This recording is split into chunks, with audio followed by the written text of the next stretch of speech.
and welcome back to my channel. Today we're going to be talking about R and S absolute configuration for organic chemistry.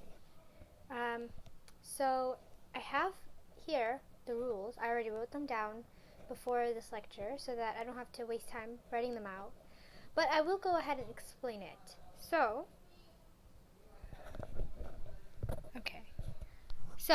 rule number 1 says priority goes to the highest atomic number. So the element with the highest atomic number gets priority, right? Then number 2 says if there are isotopes of the same element, of the same atom, the one that is heavier wins. So here's something that you guys should look out for. Here, atomic number, right? This is A. Here, when we're talking about which one gets priority in an isotope, we're talking about Z, right? So this is mass number, right? Because this is what we care about. This is how heavy it is versus this is how many protons it has, okay? So a lot of times, pretty much, I want to say around like 80% of the time, the only isotopes that we will be presented with will be the hydrogen isotopes, which are the T, D, and obviously the first one. And this is how the order goes. It's T is greater than D, greater than H. So this is the heaviest one, second heaviest, third heaviest.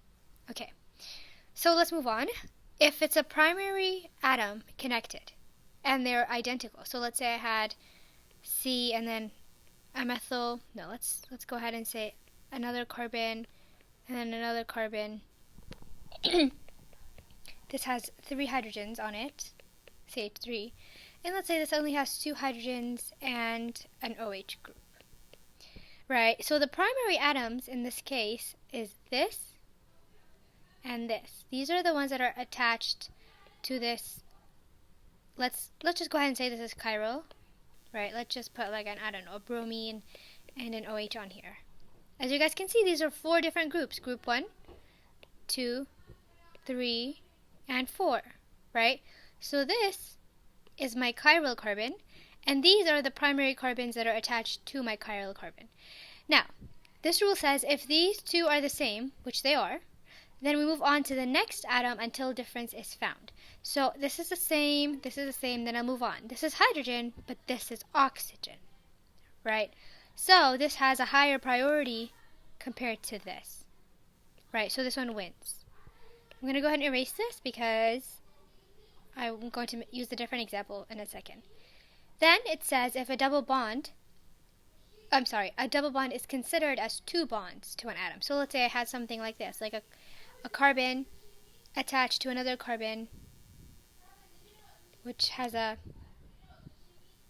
Actually, let's go ahead and remove this for a second. Let's do something like this. It's a carbon attached to a carbon, double bonded to an O, right? And then obviously there's a hydrogen here, versus another carbon that has an OH and 2 hydrogens on it. And again, I'm going to use bromine and Cl, right? So now, according to our rules, this is the chiral carbon, this is primary. They're the same, so we move on. Well, this is oxygen, and so is this. The difference here is that this has 2 bonds to an oxygen, while this only has 1, right? So this gets priority over this.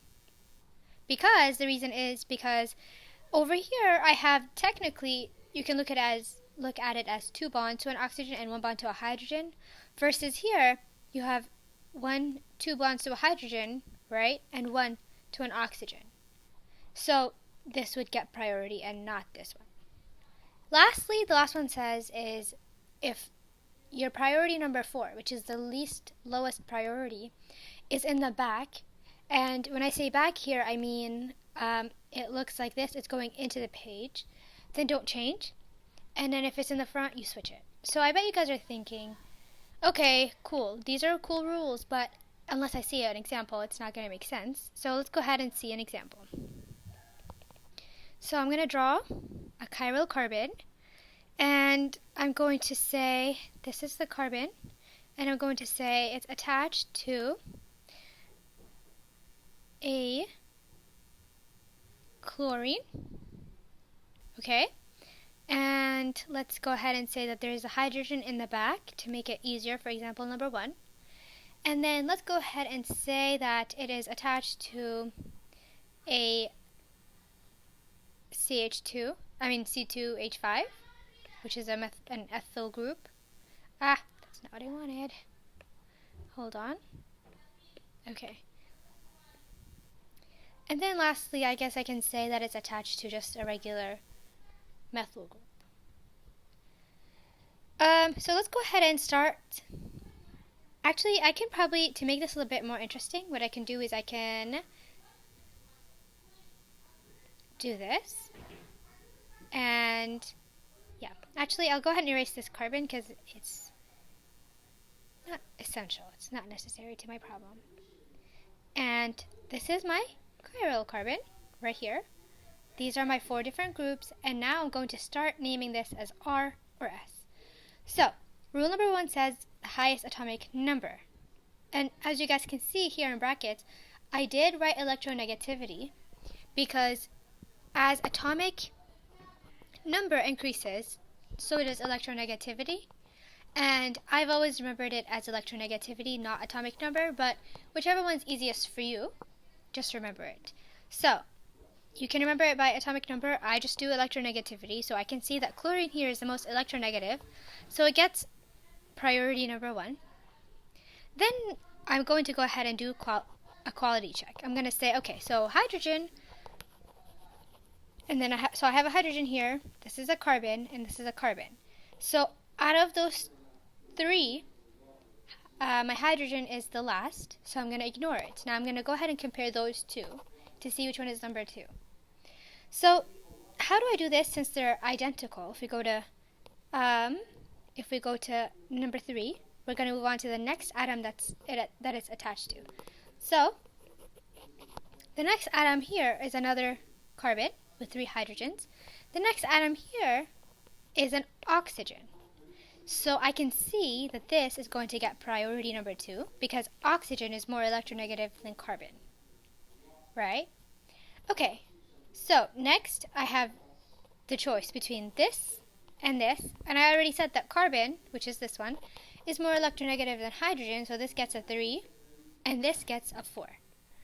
Now, last rule to check before I can assign anything is to say, okay, is my priority group 4? So I'll just write a group here. Group 4, is it in the back? And yes, you guys can see here that the hydrogen, which is the lowest group, is going into the page, so it's technically in the back. So that means I'm not going to change anything. So let's go ahead and draw. So now what I'm going to do is I'm going to draw a little circle, starting with 1, 2, and connecting it to 3. So 1, 2, and 3, right? So this is the direction of my arrow. My arrow is going counterclockwise. So I'm going to make a legend for you guys to memorize, and you guys should memorize this. Counterclockwise is going to equal S, clockwise is going to equal R. And I'm going to add a little teeny tiny star here to say that only if group 4 is in the back. So this is actually where rule 4 comes in. Rule 5 comes in. And it says if it's not, aka if it's in the front, then you switch it. So let's say I did this entire thing and I found that it was counterclockwise and that means it's an S. But then I look and I say, hey, my hydrogen is not in the back, it's in the front. That means I'm going to switch it to an R. And I'll do an example like that in a second, right? So let's go ahead and stick to this one though. Counterclockwise is S, so this is S configuration. And that's it. So let's go ahead and do another one. I'll try to do one that has a hydrogen in the front, so it's not in the back. So actually, I'm just going to do this one and show you guys the difference. So I'll put my hydrogen in the front and my chlorine in the back. And then I'm going to do the same thing and the same thing here. So chlorine is still my number 1. This is still my number 2. This is still my number 3, and this is still my number 4. So I'll do 1, 2, 3, and 4. As you guys can see, the arrow is the exact same as this one, right? 1, 2, 3, and 4. So it should be S. But then I check my lowest priority group, group number 4. It's not in the back, it's in the front. So my S turns into an R. So this is an R configuration and not an S configuration. Okay. So I hope this helped, and I'm going to do a couple more examples. Let's do one with isotopes, so to show you guys something. And I guess I can go ahead and do, let's see, so I'll just do, this is my carbon, and I will do a D, and it's popping out of the page. And then I'm going to do this. Then I'm going to do that. And I'm going to do, let's see, a T. Right. Okay, cool. So now this is my chiral carbon again, 4 different groups attached to it.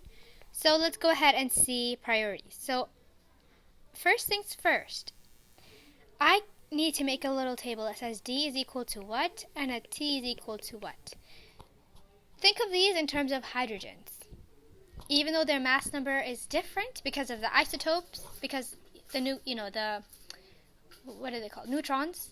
You have different neutrons, So the mass number is different, but the atomic number is still 1. It's still a hydrogen. These are all still hydrogens.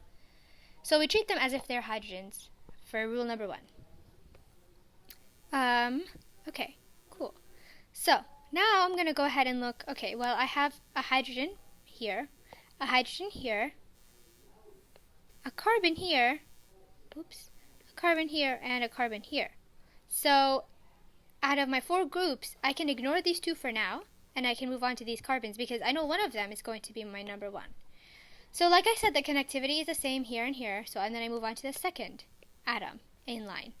So the second atom here is a carbon, but here it's a chlorine. So this one gets priority number 1 because it's more electronegative. Then I already know automatically this is number 2. Now to come here and compare the 2. This is where the mass number comes into play. Now that I have to decide between the 2 isotopes of hydrogen, what was I told to do? Well, I was told to find the heavier one.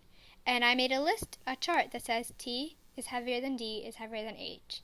So T is heavier than D, so that means this becomes 3 and this becomes 4. So let's go ahead and draw our arrow. So I can do a big arrow like this. So 1 to 2 to 3. So this is clockwise, which means it's an R, but my lowest priority, group number 4, is not in the back, it's in the front. So actually my R goes to S, so that's an S configuration.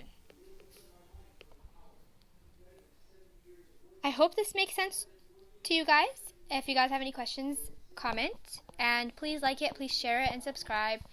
I have nothing to gain from this. I just really like science, and I really want to help you guys learn if you guys are struggling with some of the concepts. So thank you, and have a great day.